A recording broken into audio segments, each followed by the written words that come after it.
राजनीति और धर्मनीति एक ना।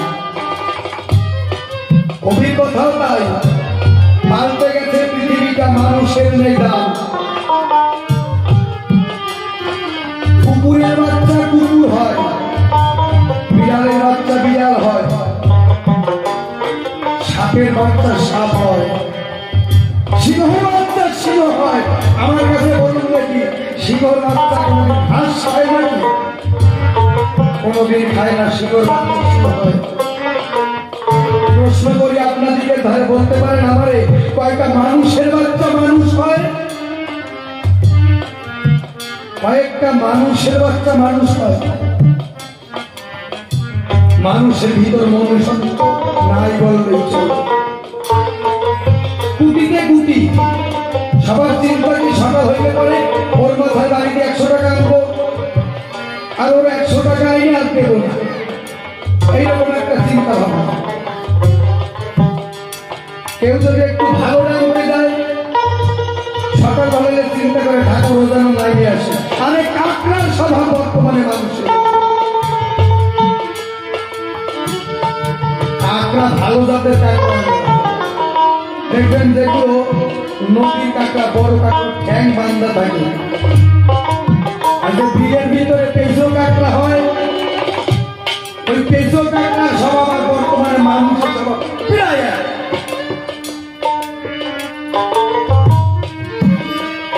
আরো ভালো কেউ দেখতে পারে না। তাই বলে বাবা সবাই না, সমাজে এখনো ভালো মানুষ আসে থাকবে, না হলে চন্দ্র উঠবে না, সূর্য উঠবে না, পৃথিবীর অসাতলে যাবে। এখনো ভালো মানুষ কিছু আছে, তাদের জন্য কিন্তু এই সমাজে এই পৃথিবী ধরার ভারসাম্য বজায় আছে। তাই আমার প্রশ্ন ছিল কি, যে গুরুচাঁদ ঠাকুর কেন রাজনীতি করার কথা বলল? যা জবাব দিয়েছে আপনারা আনন্দ পেয়েছেন, আমিও আনন্দ পেয়েছি। আমি এই বিষয়টা আর একটা কথা বলবো। হ্যাঁ, বলি নাকি বাংলাদেশে সাহেবের থেকে অনেক লোক, তাইলে বলি ছোট নাও। সবার রাজনীতি আর গুরুচাঁদ ঠাকুরের রাজনীতি এক না, প্রথম পয়েন্ট। তারপর কথা কি, রাজর্ষি গুরুচাঁদ, রাজর্ষি গুরুচাঁদ একদিকে রাজা আর একদিকে ঋষি। গুরুচাঁদ ঠাকুর রাজনীতি করতে বলে গেছে, রাজনীতি শিখিয়েছে। আমার কাছে বলুন দেখি, গুরুচাঁদ ঠাকুর কোনদিন ভোটে দাঁড়িয়েছে নাকি? Mukunda Bihari Mallick, Jogendranath Mandal, doctor B R. আম্বেদকর গুরুচাঁদের দয়ার ফসল। আসে কয় কি কৃষ্ণ ভগবান রাজনীতি করছে, তা গুরুচাঁদ ঠাকুর করতে পারবে না? ভালো কথা বাবা, খুব ভালো, খুব সুন্দর কথা। কৃষ্ণ ভগবান যদি সঠিক রাজনীতি করেই যেত, তাই আমার গুরুচাঁদ ঠাকুরেরা রাজনীতি করার কথা বলা লাগবে না। কোন রাজনীতি করছে কৃষ্ণ ভগবান? যাক, অনেক কথা বলা যায় না, কেন কি জানেন? অপ্রিয় সত্য কথা বললে ভক্তের মনে আঘাত লাগে, ওর জন্য অপ্রিয় সত্য কথা বলা ঠিক না। সম্রাট অশোক, সম্রাট অশোক যেজন ছিল, তার কথা বলা ভালো। সে বৌদ্ধ ধর্ম গ্রহণ করে, বৌদ্ধ ধর্ম গ্রহণ করে বৌদ্ধ ধর্মকে রাষ্ট্রীয় ধর্ম বলে ঘোষণা করে এই বিশ্ববসুধায়। গুরুচাঁদ ঠাকুর চিন্তা করেছিল যে যারা তোদের সমাজে ঠাঁই দেয় না, যারা তোদের অস্পৃশ্য অচ্ছদ বলে গালি দেয়, তারাও মানুষ, তোরাও মানুষ। কবি কলন্দরে কি বলেছেন? উপর জলার ভাতের হাড়ি ভাবলি তোরা জাতির জান, তাইতে বেকুব করলি তোরা এক জাতি নেই 100 খান। বলতে পারিস মন্দির ওই ভগবানের কোন সে জাত, কোন বলেছে ছেলের ছোঁয়া পেলে অসুস্থ হন জগন্নাথ, যাদের নামে বজ্জাতি সব জালিয়া খেলছে জুয়া, তোরা ছেলের মুখে থুতু দিয়ে মার মুখে দিয়ে ধুবে ধোয়া। কবি বলেছেন, গুরুচাঁদ ঠাকুর কোন জায়গাটায় দাঁড়িয়ে বলেছে রাজনীতি করার কথা। আলোচনা করলাম কি সম্রাট অশোক বৌদ্ধ ধর্ম গ্রহণ করে রাষ্ট্রীয় ধর্ম বলে স্বীকৃতি দিয়েছিল, রাজধর্ম বলে। তাই গুরুচাঁদ ঠাকুর চিন্তা করেছিল যাদের এরা নিচু সম্প্রদায়ের মানুষ বলে এদের কেহ যেতে দেয় না স্কুলে।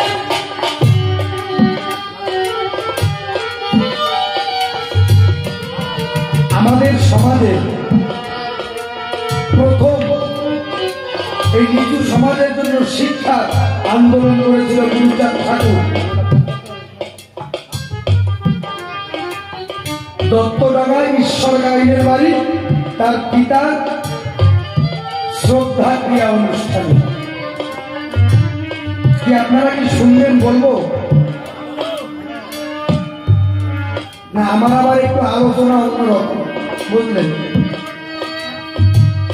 মূল মূল কথা যেগুলো বলার চেষ্টা করি।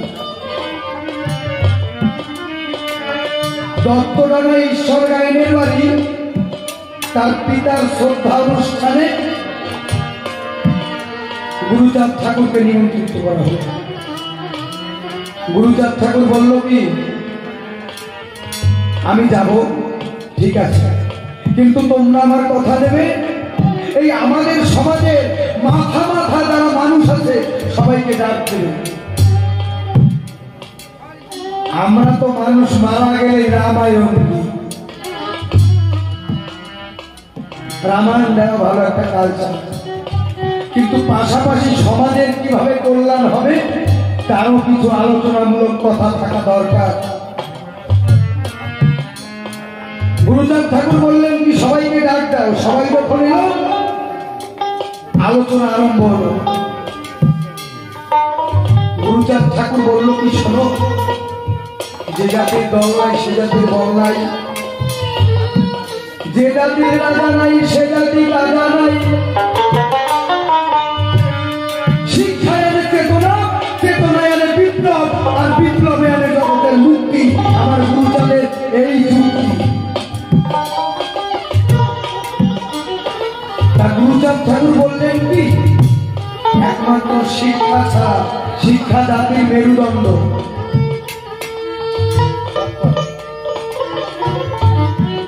শিক্ষা জাতির মেরুদণ্ড। যদি জাতির মেরুদণ্ডই না থাকে জাতি উন্নতি হতে পারে না। গুরুচাঁদ ঠাকুর বলল কি, সবার কাছে করজোরে গললোক নিকৃত মাসে নয়ন জলে ভেসে ভেসে গেল গুরুচাঁদ সুন্দর। সবাইকে বলল কি, তোমরা স্কুল করো। বললো বাবা জায়গা নাই, কোথায় করবো?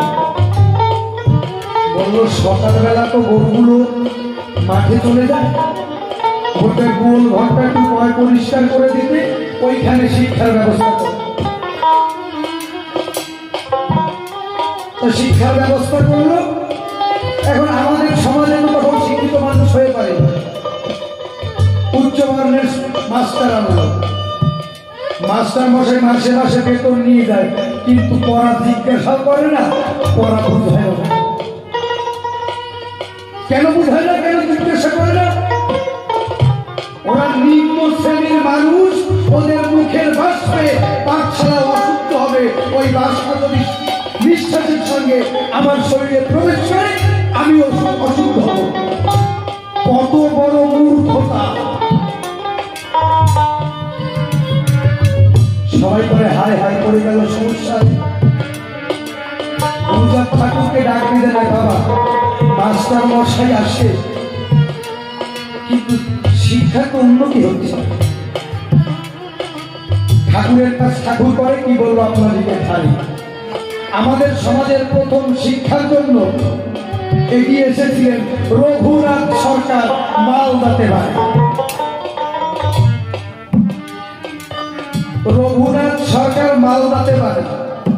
ফারাক্কার যে ব্রিজ আছে না, তখন নৌকা যোগে ফারাক্কা থেকে ঢাকা ফরিদপুর হয়ে সহজরাকান্দি যাওয়া। তো রঘুনাথ সরকার ওরাকান্দিতে গুরুচাঁদ ঠাকুরকে এসে বলে যে বাবা, আমি আমাদের সমাজের পিছিয়ে পড়া মানুষদের জন্য কিছু করতে চাই, তাদেরকে আমি সুশিক্ষায় শিক্ষিত করতে চাই।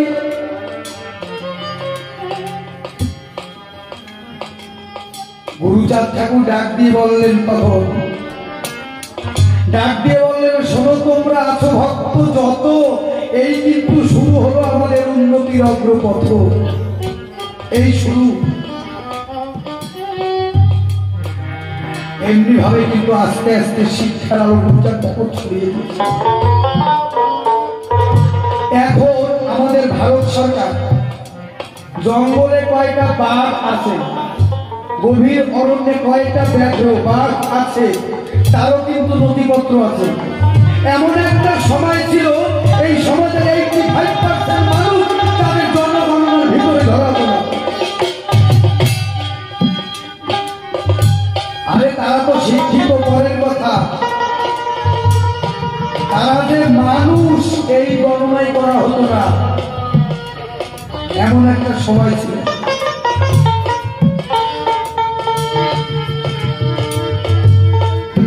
আমাদের বাংলা প্রথম জনগণনা যখন হলো, তখন তো ব্রিটিশ পিরিয়ড, তখন কিন্তু ভারত স্বাধীন হয়নি। 1947 সালে ভারতবর্ষ স্বাধীন হয়, 1971 সালে বাংলাদেশ স্বাধীন হয়।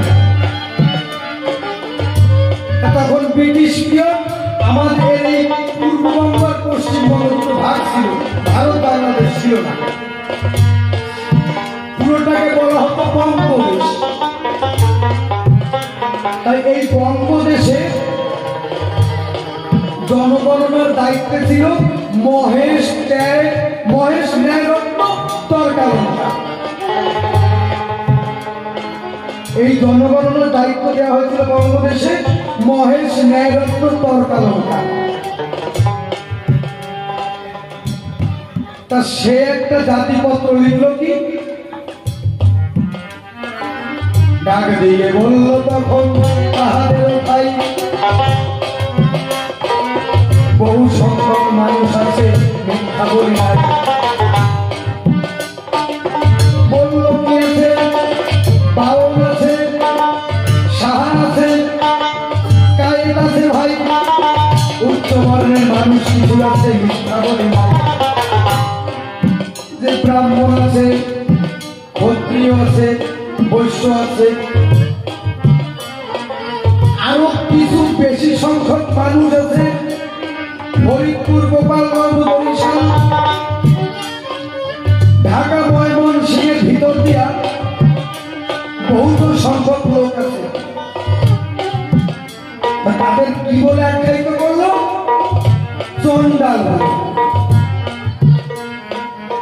তার ওই জাতিপত্র লিখতে হবে যে কি জাতি আর পেশা কি, কর্ম কি, উদ্দেশ্য কি, সমাজ কল্যাণমূলক কর্মসূচি কি, এইগুলো লিখতে হবে।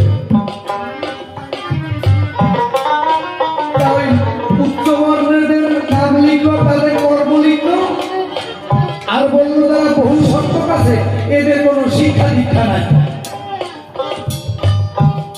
এদের কোনো শিক্ষা দীক্ষা নাই, এদের স্ত্রীরা বহু পুরুষের সঙ্গ করে। কথা বুঝতে পারছেন? এই আমাদের সম্বন্ধে লেখা হয়েছিল যে এদের কোনো শিক্ষা দীক্ষা নাই, এদের স্ত্রীরা বহু পুরুষের সঙ্গ করে।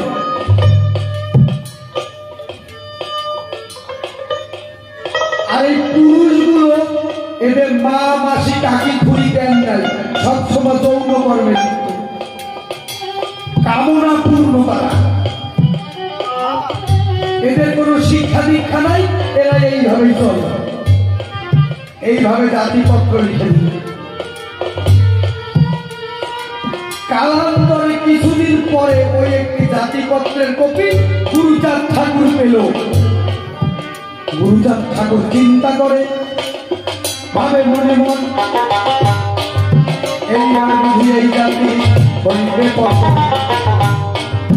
ডাক দিয়ে বলল তখন মীর সাহেবের ভাই, সত্য কথা জানি তোমার জানাই। মীর সাহেবকে ডাক দিয়ে বলল, মীর, এই দেখো জাতিপত্র, কি করা যায়?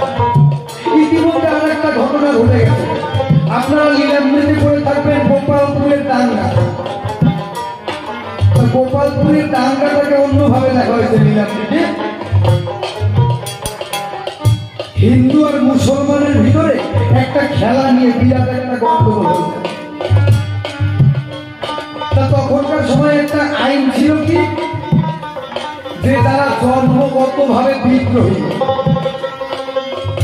যারা জন্মগতভাবে বিদ্রোহী, তাদের যে কোনো সময় অ্যারেস্ট করে আনা যাবে। কেন তখনকার সময় ব্রিটিশ সরকারের বিরুদ্ধে বিভিন্ন আন্দোলন হতো, বিভিন্ন বিদ্রোহ জারি করা হতো। ওর জন্য ব্রিটিশ গভর্নর একটা আইন করে যে যারা জন্মগতভাবে অপরাধী তাদের ধরে আনা যাবে। এখন এই হিন্দু মুসলমানের যখন দাঙ্গা লেগে যায়, হ্যাঁ বেশি হয়ে যাচ্ছে নাকি? তাহলে কথা বলবেন না, বেশি হলে বলবেন, আমি ছোট করবো। তাহলে ব্রিটিশ সরকার একটা আইন করেছিল কি, যারা জন্মগতভাবে বিদ্রোহী তাদের কোনো অ্যারেস্ট ওয়ারেন্ট ছাড়াই ধরে আনা যাবে। হিন্দু মুসলমানের যখন দাঙ্গা লেগে যায়, তখন উচ্চবর্ণীয় মানুষ গিয়ে ওই মুসলমানদের উস্কানি দেয় যে তোরা ওই বিদ্রোহ করে, যারা ওই জন্মগত বিদ্রোহীদের ভিতরে এদের নাম ঢুকে মামলা করে দিয়ে। ওই যখন মামলা করে দিয়ে এলো, সেই খবর গুরুচাঁদ ঠাকুরের কাছে এলো। এই একটা খবর আসলো, আর ওই জাতিপত্রের ওই আরেকটা খবর আসলো। দুটো খবর এক হয়ে। মন দিয়ে শ্রবণ করবেন, নাহলে কিচ্ছু বুঝতে পারবেন না। ইতিহাস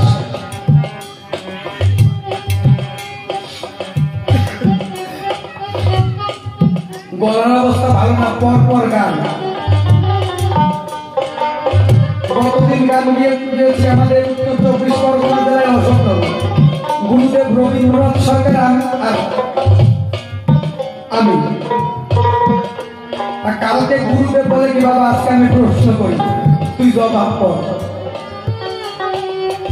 সেই আলোচনায় 3 ঘন্টা লাগছে শুধু আলোচনা। শরীরের কন্ডিশন বেশি ভালো না, বুঝলেন? একে ঠান্ডা যা পড়ছে, শরীরের কোন জায়গা কি আছে আওয়াজ করে পাচ্ছি না, মারাত্মক ঠান্ডা। তা বলে যাই, দেখেন ফাঁকি দেওয়ার ইচ্ছা নাই, কারণ ফাঁকি দিলে আমি থাকে পড়ে। তা গুরুচাঁদ ঠাকুরের কাছে যখন এই দুর্ভোগ সংবাদ এলো,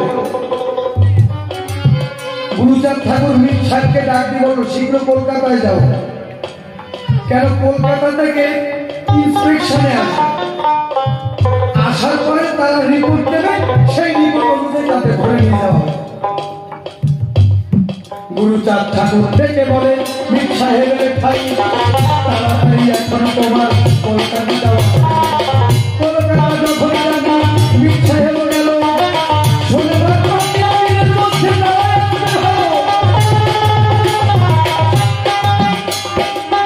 মীর সাহেব খবর নিয়ে আসলো কি, মাত্র কয়েকদিনের ভিতরে তারা আসবে।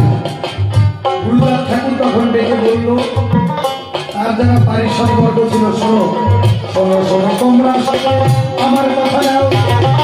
সাহেবরাই আসবে, তাদের সুশিক্ষা বলল, কোন জাতি কত উন্নত, বৃক্ষ তোমার নাম কি? ফলে করেছে।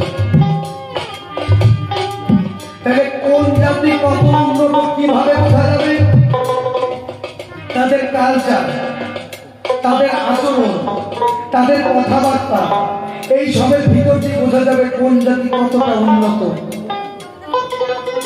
এইভাবে তখন গুরুচাঁদ ঠাকুর নির্দেশ দিল কি, যে সাহেবরা স্টিমারে যেখানে নামবে ওইখান থেকে সর্বপ্রথমে আগে ওরা কান্দি ঠাকুর বাড়িতে ডাকে দিয়া বলল, তখন সাহেবের সর্বপ্রথম ঠাকুর বাড়িতে যায়। সর্বপ্রথম ঠাকুর বাড়ি তাদের নিয়ে দিবে,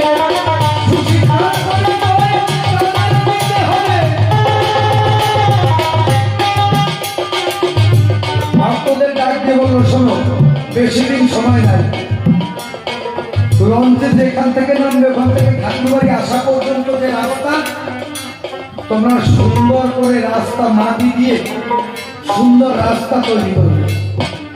রাস্তার দুই পাশে কদলী বৃক্ষ রবে, সারি সারিতে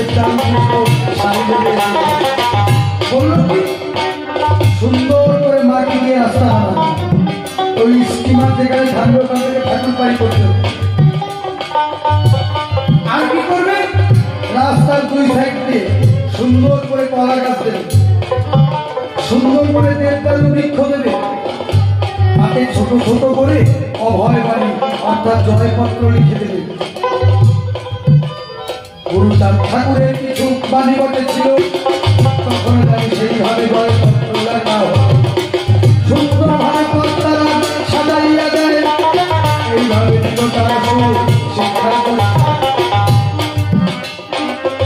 সুন্দরভাবে যখন রাস্তা তৈরি করা হলো, নির্দিষ্ট দিনে তারা আসবে আগেই কথা ছিল। তখন শশীভূষণ ঠাকুর, মুকুন্দ বিহারী মল্লিক, যোগেন্দ্রনাথ মন্ডল, এইরকম বাসা বাসা 17-18 জন কলকাতা ইয়ং যুবক গুরুচাঁদ ঠাকুরের সৈনিক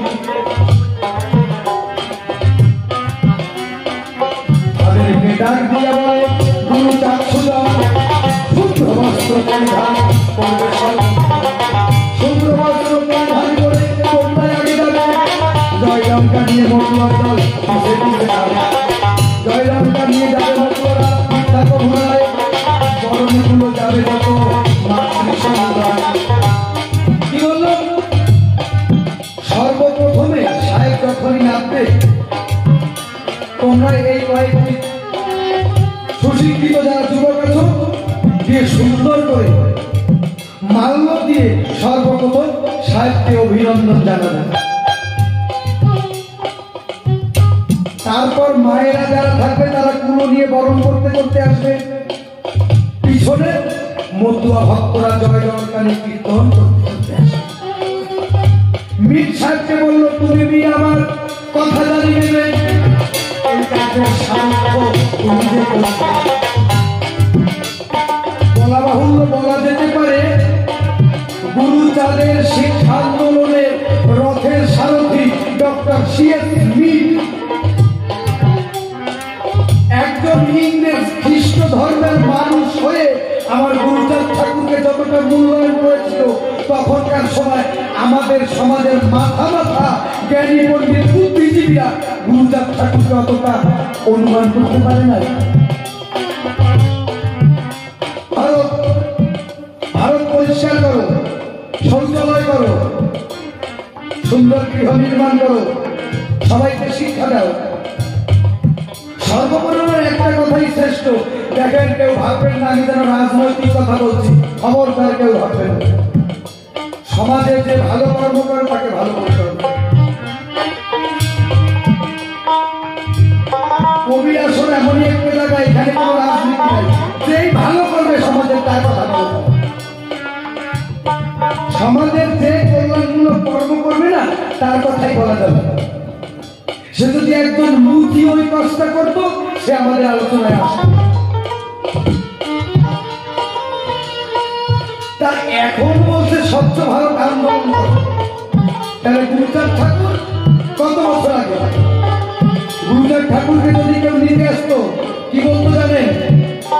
এই বিলঞ্চল কোলাকান্দি, কোলাকান্দি যাওয়া মানুষ আছে এখানে? হ্যাঁ আছে। কত কত বিল অঞ্চল মানে খালি মানে ফাল্গুন চৈত্র এইরকম কয়েকটা মাসে ধূপ থাকে আর বেশিরভাগই জল। আপনাদের আশীর্বাদে ওরা কান্দি পাশের গ্রাম ভীত কান্দিতে আগের বছর গান গাইতে গিয়েছিল। খুব উঁচু রাস্তা, রাস্তা থেকে মাটি মানে মাঠ কমসে কম বুক লেভেল নিয়েছে। আর আমাদের হরি ঠাকুর যেই জায়গাটায় বসতেন না, একদম মাঠের ভিতরে ফাঁকা জায়গায় একটা খুব সুন্দর জায়গা। তাইলে আলোচনা কোন জায়গায় ছিল, গুরুচাঁদ ঠাকুরকে যদি কেউ নিয়ে আসতো বলতো এই তোর বাড়ি কয়টা বাসের চাল, কেউ বলতো বাবা একটা বাসের চাল, পয়সা তোর বাড়ি যাওয়াই যাবে, এই তোর বাড়ি যাওয়াই যাবে না।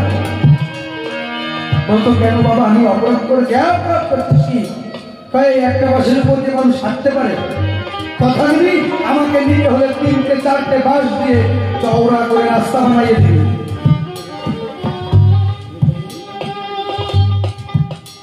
3-4টে বাস দিয়ে চওড়া করে রাস্তা বানাইয়ে দিবে। পায়খানা কোথায় করিস বলে বাবা কি তাই যাওয়া যাবে না, সুন্দর করে পায়খানা করে নিয়ে আগে যাওয়া যাবে না। কাপড় জামা কোথায় মিলিস বললো বাবা দুর্ব ঘাসের উপরে, তাই যাওয়াই যাবে না। গুরুচাঁদ ঠাকুরের বাণী আছে, পায়খানা প্রস্রাব খানায় আরো কাপড় নাড়া ধরি, এইগুলো না থাকলে কি সেটা ভদ্রলোকের বাড়ি।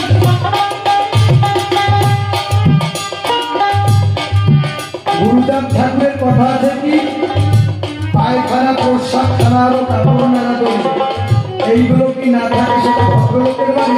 কত বছর আগে গুরুচাঁদ ঠাকুরের আমার কাছে বলুন দেখি, তখনকার আমাদের সরকার গুরুচাঁদ ঠাকুরকে মান্যতা দিতে পেরেছিল নাকি? পারে নাই। আলোচনা কোথায় ছিল? এইবার যখন সাহেব স্টিমারে করে যখন সেখানে নামিল, এর আগে সবাই জানি সেখানে প্রথমে শশীভূষণ ঠাকুর নাম দিতে বলে, এইবার বিমানবন্দর যাওয়ার সাহেব দেখে তো এত জায়গায় আমরা রাস্তাতে যাই, এত সুন্দর তো কর্মসূচি কোথাও দেখি না। সাহেবরা ভাবছে কি মনে হয় খানিক সময় ওরকম করে থেমে যাবে, কিন্তু হলো না। সামনে জানি একখানি রথ উপস্থিত ছিল, সাহেবের সেই রথে তখন জয় গঙ্গা দিয়ে তখন হরি নামের ধরে দিয়া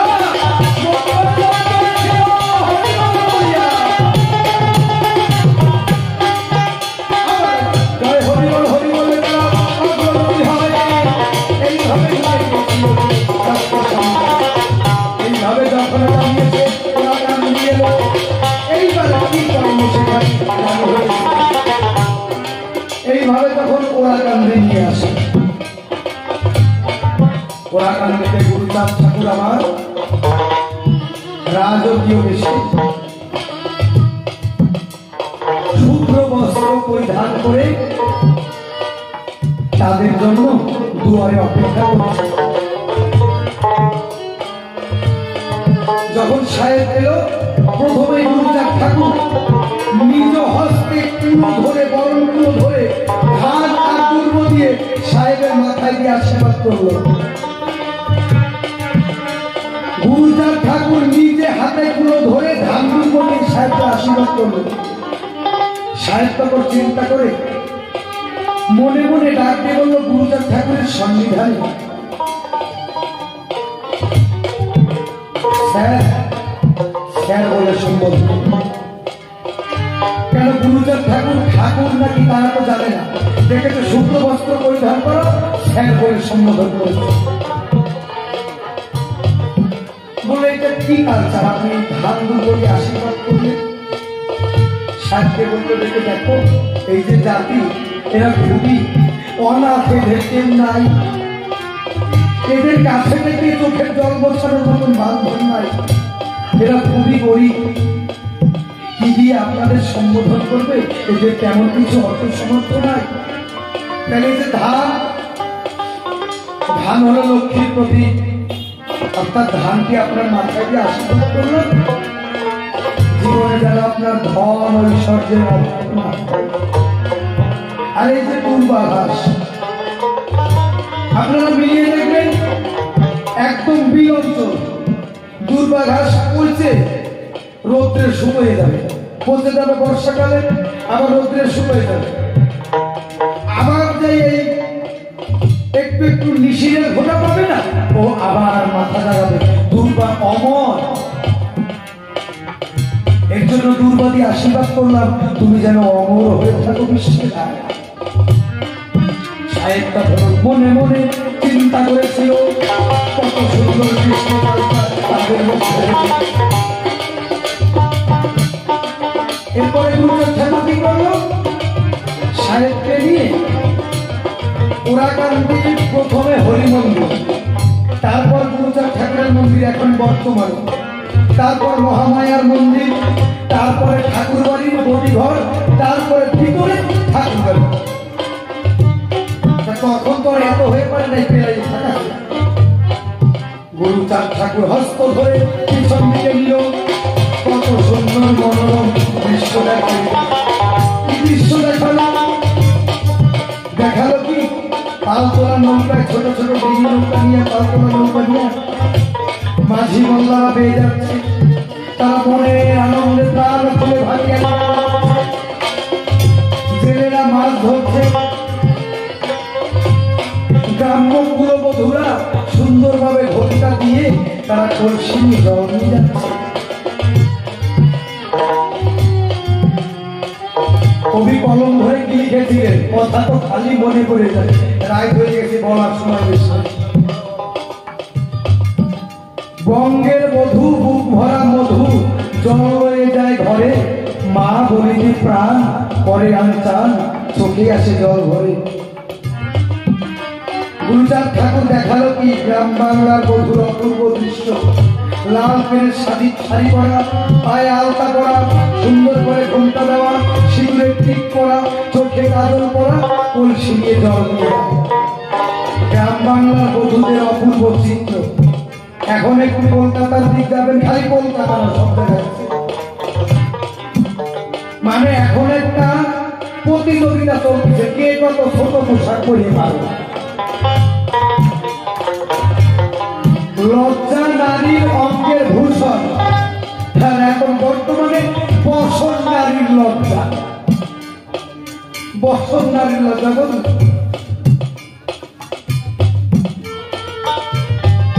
তাই এই তো সমাজের আবার অগ্রগতি, অবনতি। তা মায়েরা যারা আছেন কথা নেবেন, নিজেরাও একটু সামলাই থাকবেন, আর বাড়ির মেয়েদেরও রাখবেন। ওমা তাই বলে সবাই না, এইখানে কত মায়েরা সুন্দর ঘন্টা দিয়ে বসে, দেখেও বা শান্তি আর মা বলতে ইচ্ছা করে।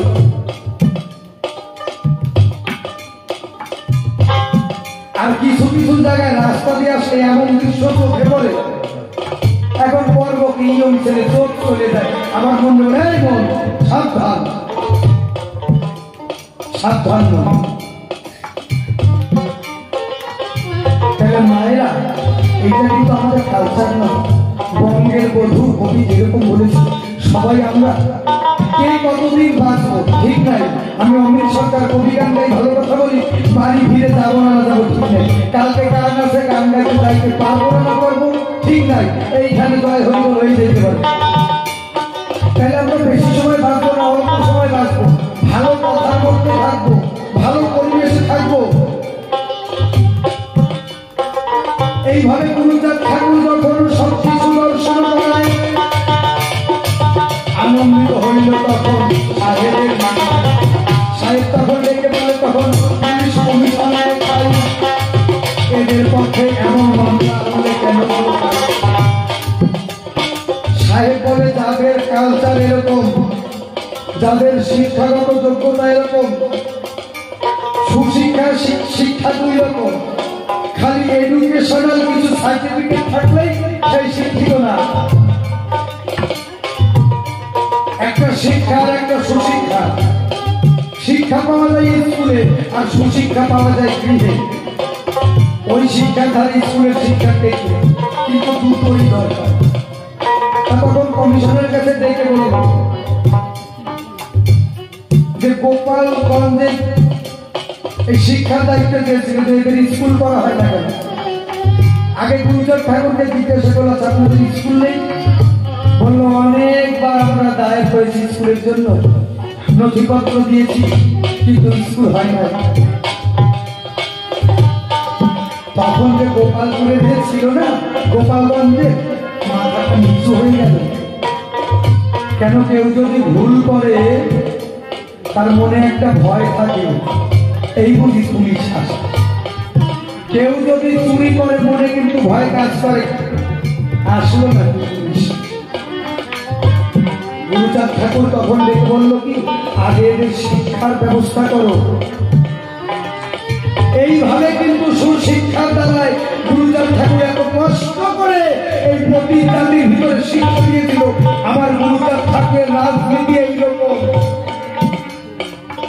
ভগবান কৃষ্ণের রাজনীতি আর গুরুচাঁদ ঠাকুরের রাজনীতি এক না।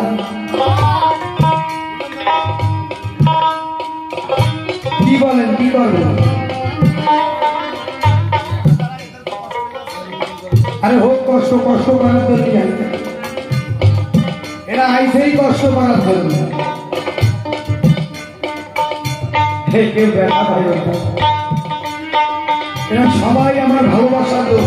আমি যখন একদম না ছোট্ট কবি দলে ঠিক মতো ধোঁয়াও গাইতে পারি না আসলে, তখন দিয়ে প্রত্যেকটা মানুষের ভালোবাসায় আজকে আমি আপনাদের মধ্যে দাঁড়ানোর সুযোগ পেয়েছি। প্রত্যেকের ভালোবাসা আমি ঠিক মতো ধোঁয়াও যখন গাইতে পারি না আসলে, তখন দিয়ে সবাই আমাকে ভালোবাসে। আমি যদি বেশি বলি এদের আনন্দ।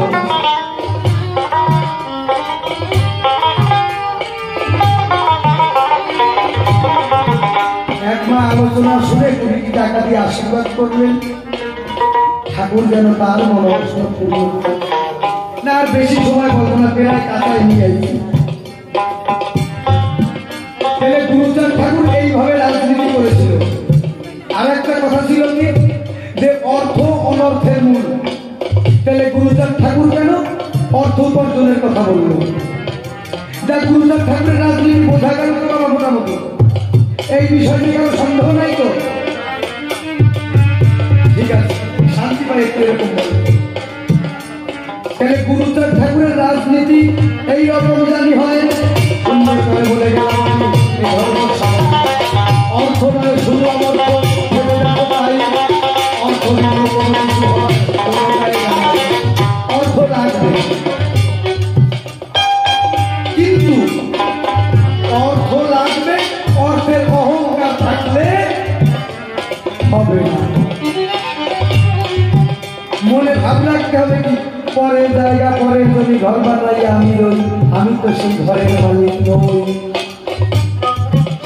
খালি অর্থ থাকলেই হবে না। এক একজনের দেখবেন কোটি কোটি টাকা, কিন্তু অনুষ্ঠানের জন্য যাবেন 1 টাকা 100 টাকা দিতে গেলে যেন টাকা থাকে, সেই সময় বিশ্ব ভিখারি হয়ে যায়। আচ্ছা ওরকম টাকা থাকার মানে আছে? আর যার 1 টাকা নাই, মনে 100 টাকা দেওয়ার চিন্তা ভাবনা, সে ধনী। গুরুচাঁদ ঠাকুর এই বড় ভগবান পেয়েছিল, শুধু ধর্মের জন্য নয়, শিক্ষার জন্য।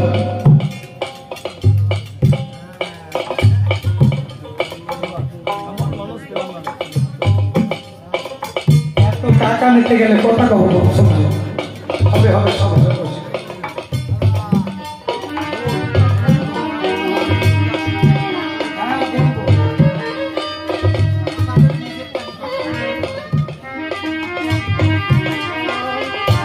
গানটা শেষ করি,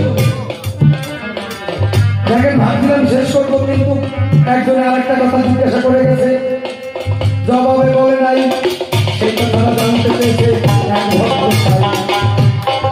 গানটি ছিল পাল্টে গেছে পৃথিবীটা, মানুষের মেয়েটা জীবন বলে বলে না অসুরন্ত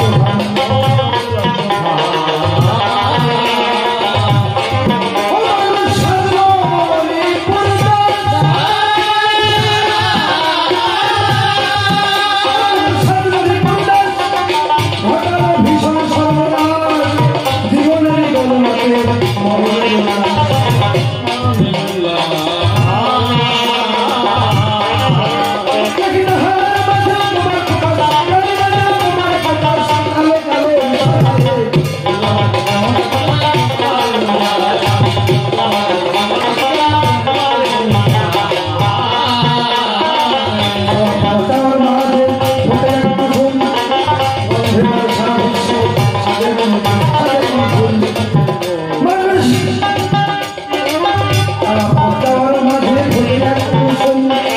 গন্ধে তার সারা বিশ্ব সারে গেছে তার হাতে ধুম। পরে আসা নিরাশয় পরে আসা নিরাশয় তার পথ ফিরা তাহারা হতে গাড়িয়ে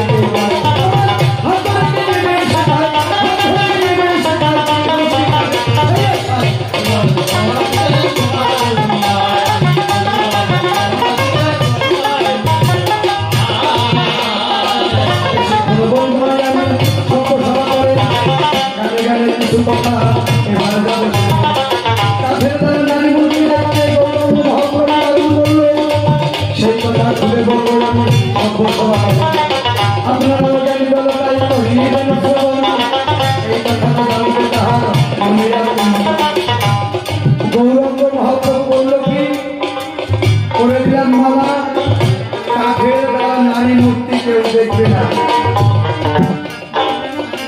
আরে কাঠের দ্বারা নারী মূর্তি দেখলে কাম জাগতে পারে ভিতরে,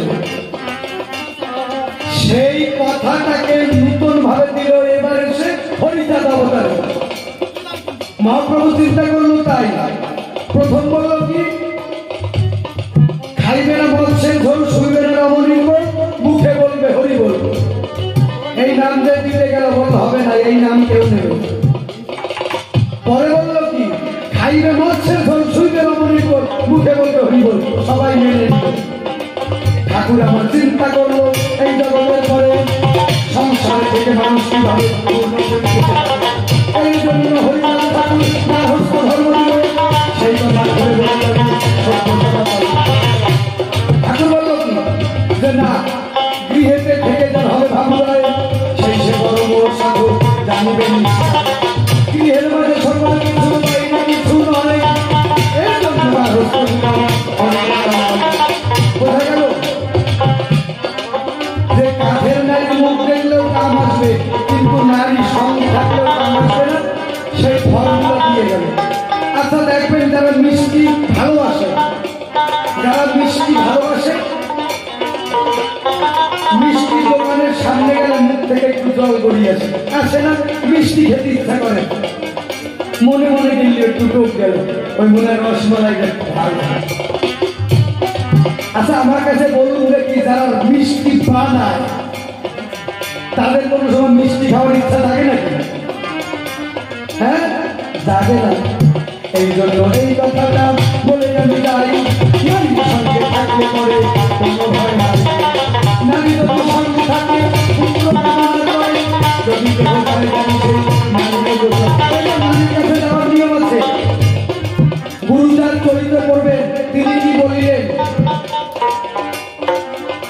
দেখেন বেশি সময় থাকবো না, কিছু আর কিছু বলে বাবা কথা যা আসে বললে গুরুচাঁদের কথা রাত ভরে বললেও ভুলাবে না। তা গুরুচাঁদ ঠাকুর বলল কি পূর্ণিমা কি অমাবস্যা কিংবা রবিবার বৃহস্পতিবার ধরো সঙ্গে সঙ্গে দেবালয়ে ঘাটে পথে কিংবা শ্মশানে দুটিটা তিনটা কিংবা মানে এই দিনে এই ঘরে নারী সঙ্গ মারা নয় মাত্র এইগুলা হাতে চাই না। সন্তান খারাপ হইলে কি বলি বাবা মারা বলে মানুষ হলি না, তোর মানুষ করতে পারলাম না। আপনার সন্তানের দোষ না বাবা মার দোষ, বাবা মার দোষ। আচ্ছা বেটা বাবা মার দিন নাই ক্ষণ নাই উঠলো ভাই অত লাগাইয়া দেবে। মনে করেন পাট চাষ করার সময় যদি শস্য বুনায় কি হবে?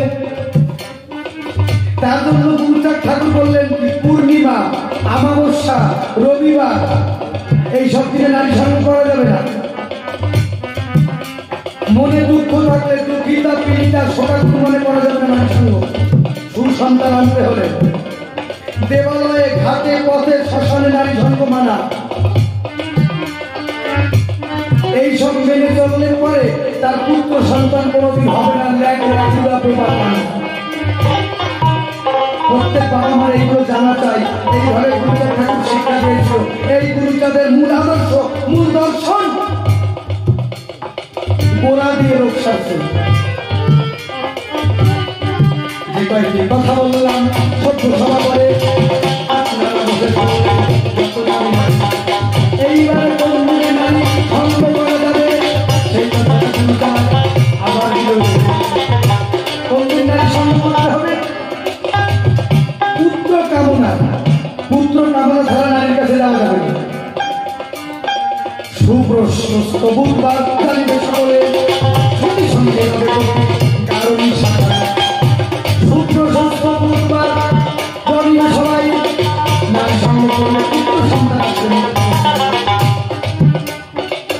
নারীর সঙ্গে কারো নিশাকালে কৃষ্ণ স্মরণ করে যদি কেউ সন্তান আনতে পারে জগতের পরে তার পুত্র কোনদিন অমানুষ হতে পারে না।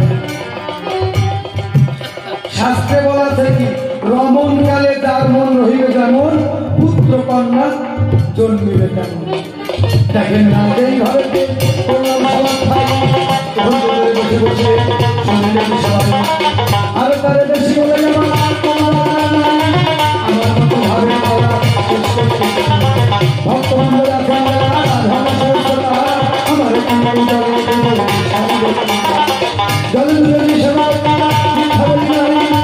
এই জন্য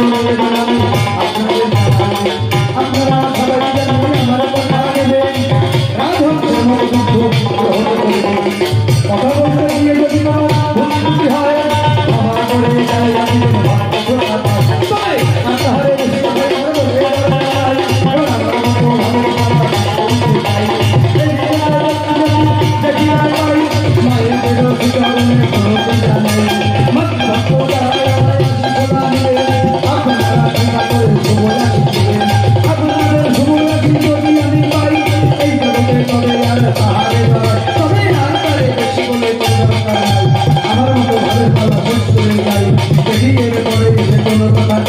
কোনোভাবে তার ভাবে পরিচয় তার ভাব ধরে ধরে আগে যদি বলে যাওয়া সরকার